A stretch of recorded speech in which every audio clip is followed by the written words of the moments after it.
اب جو آیت مبارکہ آپ کے سامنے تلاوت کرنے کا شرف حاصل کیا ہے رب کائنات نے، اس میں دو چیزوں کا پہلے حصے میں ذکر فرمایا، ایک ہے ایمان، دوسرا ہے نیک اعمال۔ اور اللہ تعالیٰ قرآن پاک میں اسی اسلوب کو بیان فرماتا ہے، ان الانسان لفی خسر، بے شک تمام انسان خسارے میں، تمام انسان خسارے میں ہے، الا الذین آمنوا وعملوا الصالحات، لیکن وہ لوگ خسارے میں نہیں جنہوں نے ایمان کی شمع کو روشن کیا اور نیک اعمال کیے، وہ خسارے میں نہیں ہیں، وہ نفع میں ہی ہیں، وہ فائدہ مندی ہیں، وہ ہمیشہ فائدے میں رہیں گے۔ اور اس کا اتنا صلہ ہے کہ جو بھی نیک اعمال کرتا ہے ایمان لانے کے بعد، ایمان میں بھی پختہ ہے اور نیک اعمال میں بھی وہ خلوص کے ساتھ نیک اعمال کرتا ہے، تو یہ دو کام کرنے کے بعد جب اللہ تعالیٰ کا محبوب بن جاتا ہے تو رب کائنات پھر ان دونوں چیزوں کا صلہ اس بندے کو عطا فرماتا ہے۔ وہ صلہ کیا ہے؟ اسی آیت کا اگلا حصہ، سَيَجْعَلُ لَهُمُ الرَّحْمَنُ وُدًّا، اللہ کریم ان قریب لوگوں کے دلوں میں اس بندے کی شدید محبت پیدا فرما دیتا ہے۔ تو یہ جو اولیاء کرام کی محبت ہے، یہ کسی خطیب کے کہنے کی وجہ سے لوگوں کے دلوں میں پیدا نہیں ہوتی، یہ کسی نقیب کے جملے کی وجہ سے نہیں، کسی شاعر کی شاعری کی وجہ سے نہیں، بلکہ یہ رب تعالیٰ کی طرف سے انعام ہوتا ہے اس بندے کے لیے، اور رب تعالیٰ کی طرف سے عطا ہوتی ہے ان لوگوں کے لیے جن کے دلوں میں اس ولی اللہ کی محبت پیدا ہوتی ہے۔ حضور مولا کائنات مولا علی مرتضیٰ شیر خدا کرم اللہ تعالی وجہہ الکریم نبی پاک صلی اللہ تعالیٰ علیہ وآلہ وسلم سے عرض کرتے ہیں، یا رسول اللہ علیہ وسلم، یہ جو آیت کا حصہ ہے نا، سَيَجْعَلُ لَهُمُ الرَّحْمَنُ وُدًّا، اس کا مطلب کیا ہے؟ حضور مجھے اس کا مطلب سمجھائیے۔ تو نبی پاک صلی اللہ تعالیٰ علیہ وآلہ وسلم ارشاد فرماتے ہیں کہ جو ایمان لاتا ہے اور پھر نیک اعمال کرتا ہے تو اللہ کریم مسلمانوں کے دلوں میں ان کی محبت کو پیدا فرما دیتا ہے، اور یہاں تک ان کو مقام ملتا ہے کہ فرشتے بھی ان سے محبت کرتے ہیں، اور جو اللہ کے نیک بندے ہیں ان کے دلوں میں بھی ان کی عزت بیٹھ جاتی ہے۔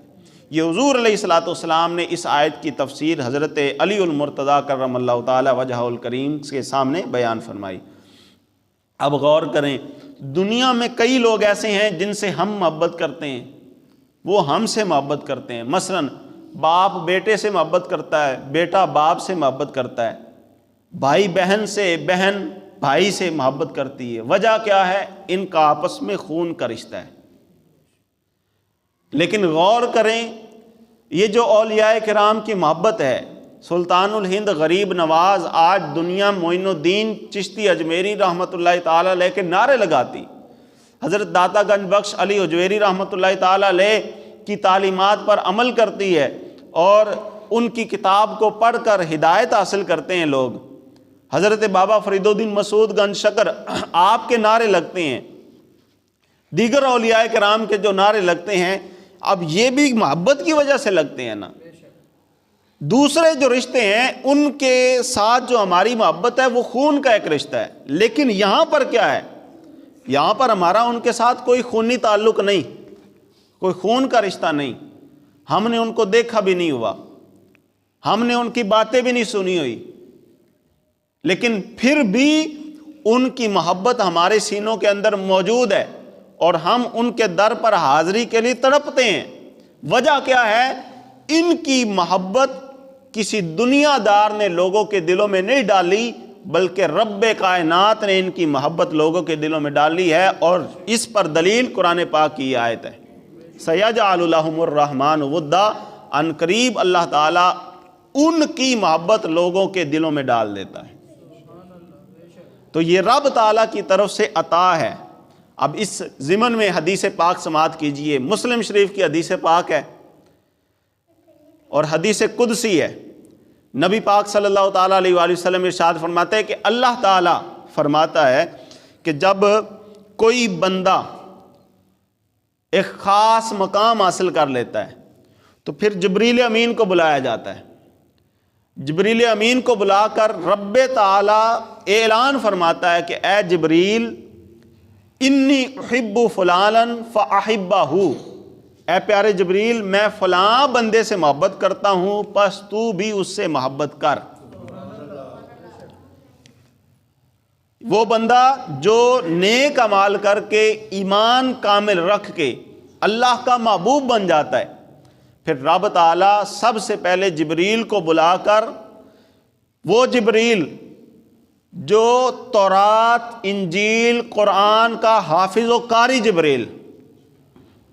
وہ جبریل جو نوریوں کا ہیڈ جبریل، وہ جبریل جو نوریوں کا سردار ہے، تمام فرشتوں کا سردار ہے، اس جبریل امین کو رب کائنات فرماتا ہے اے جبریل میں فلاں سے محبت کرتا ہوں تو بھی فلاں سے محبت کر۔ جب جبریل امین بھی اس کو اپنا محبوب بنا لیتے ہیں تو اب ایمان سے بتائیے، جملہ دینے لگا ہوں، تو جس کو کوئی محبوب بنا لیتا ہے تو پھر اس کی رضا مطلوب بن جاتی ہے۔ کیا مطلب؟ محبوب جو چاہتا ہے محب اس کی رضا کو، اس کی خواہش کو پوری کرنے کی کوشش کرتا ہے۔ یہی وجہ ہے کہ حضور شیخ الاسلام والمسلمین، شیخ بحر و بر، فرد الافراد فرید الدار، حضرت بابا فرید الدین مسعود گنج شکر رحمۃ اللہ تعالی علیہ فرماتے ہیں 40 سال تک فقیر نے وہ کیا جو رب کا حکم تھا، اب 40 سال تک میں نے رب کے حکم کی پیروی کی، آج یہ مقام ملا ہے کہ آج فرید کے دل میں جو آتا ہے زبان پر بعد میں آتا ہے، رب اس کو پہلے پورا فرما دیتا ہے۔ تو رب تعالی جس کو اپنا محبوب بنا لیتا ہے ان کی رضا بھی مطلوب بن جاتی ہے، پھر جو وہ چاہتے ہیں رب تعالی ان کی چاہت کو پورا فرما دیتا ہے۔ تو پہلا کیا کام ہوتا ہے؟ جب بندے کو رب تعالیٰ کی محبوبیت کا درجہ ملتا ہے، جب بندہ رب کا محبوب بنتا ہے تو پہلا انعام اس کو یہ ملتا ہے کہ رب جبریل امین کو بلا کر اعلان فرماتا ہے جبریل میں فلاں سے محبت کرتا ہوں تو بھی اس سے محبت کر۔ اگلا آرڈر یہ ہوتا ہے کہ جبریل میں نے تو اپنی محبت کا اعلان کر دیا اور تو نے بھی میرے حکم کو پورا کر لیا، اس کو اپنا محبوب بنا لیا، اب اگلا کام یہ ہے کہ آسمان والی جتنی بھی مخلوقات ہیں ان سب میں اس بندے کی محبت کا اعلان کرو۔ پھر جبریل امین کیا کرتے ہیں کہ وہ اعلان کرتے ہیں ثم ینادی فی السماء، آسمان والوں میں اعلان کرتے ہیں۔ اعلان کیا ہوتا ہے جی؟ ان اللہ یحب فلانا فاحبوہ، بے شک اللہ فلاں بندے سے محبت کرتا ہے، اے آسمان والو رب کا پیغام یہ ہے کہ تم بھی اس سے محبت کرو۔ تو اس حدیث پاک سے ہمیں پتہ یہ چلا کہ جب بندہ نیک اعمال کر کے ایمان میں کامل ہو کے رب کا محبوب بنتا ہے تو سب سے پہلے رب تعالیٰ اس کی محبوبیت کے ڈنکے آسمانوں میں بجاتا ہے۔ سب سے پہلے اس کی محبوبیت کا اعلان آسمانوں میں ہوتا ہے، آسمانوں والوں میں اس کے چرچے ہوتے ہیں۔ پھر جب آسمان والوں میں اس کے چرچے ہو جاتے ہیں، ہر ایک آسمانی مخلوق اس بندے کو اپنا محبوب بنا لیتی ہے، پھر رب حکم دیتا ہے آسمان والوں میں تو اس کی محبت عام ہو گئی، آسمان والوں نے تو اس کو محبوب بنا لیا، اب زمین والوں کی طرف جاؤ اور زمین والوں کے دلوں میں اس کی محبت کو ڈال دو۔ حدیث پاک کے الفاظ ہے ثم یودع لہ القبول فی الارض، پھر زمین والوں کے دلوں کے اندر اس کی محبت کو ڈال دیا جاتا ہے۔ تو یہ جو بندہ نیک اعمال کر کے ایمان کو کامل رکھ کے رب کا محبوب بنا تھا، یہ صرف رب کا ہی محبوب نہیں بنا تھا، رب کے حکم سے فرشتوں کا پہلے محبوب بنا، آسمانی مخلوق کا محبوب بنا، پھر زمین والوں کا جو ہے وہ محبوب بنا۔ تو یہ رب تعالیٰ کی طرف سے لوگوں کے دلوں میں محبت ڈالی جاتی ہے۔ یہی وجہ ہے کہ آج آپ دیکھ لیں، داتا کی چوکٹ ہو، خواجہ غریب نواز کا دربار ہو، مہر علی کا مزار ہو، حضرت بابا فرید الدین مسعود گنج شکر کا مزار ہو، حضرت سلطان باہو کا مزار ہو، آپ صبح چلے جائیں، شام چلے جائیں، دوپہر چلے جائیں، تپتی دھوپ میں چلے جائیں، ٹھٹرتی ہوئی رات کو چلے جائیں، سخت سردی میں چلے جائیں، سخت گرمی میں چلے جائیں، برستی ہوئی بارش میں چلے جائیں، تپتی ہوئی دھوپ میں چلے جائیں، آپ کو وہاں پر ہجوم عاشقاں ہی نظر آئے گا، وہاں پر عاشق ہی عاشق نظر آئیں گے۔ آپ دیکھیں گے کوئی قرآن کھول کر پڑھ رہا ہے، کوئی درود پاک نبی پاک صلی اللہ علیہ وآلہ وسلم کی بارگاہ میں نذرانہ عقیدت کے طور پر پیش کر رہا ہے، کوئی حضور کی بارگاہ میں نعت شریف کا نذرانہ پیش کر رہا ہے، کوئی اللہ اللہ کا ذکر کر رہا ہے۔ آپ دیکھیں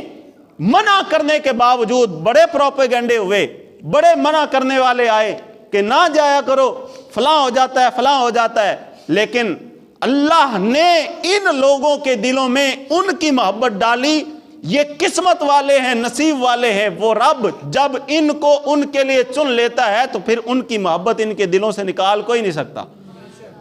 کوئی نہیں نکال سکتا۔ آپ دیکھیں اولیاء، ان اولیاء کے مزار پر جب بھی جائیں گے یا تو ذکر خدا ہو رہا ہوگا یا ذکر مصطفیٰ ہو رہا ہوگا۔ ہمہ وقت ان کے درباروں پر رونقیں لگی ہوئی ہیں، اور کوئی بھی اگر وہاں پر بھوکا چلا جائے تو اس کو لنگر مل جاتا ہے۔ وہاں پر لوگ ان کے وسیلے سے اللہ تعالیٰ کی بارگاہ میں دعائیں کرتے ہیں تو رب تعالیٰ ان کو نواز دیتا ہے۔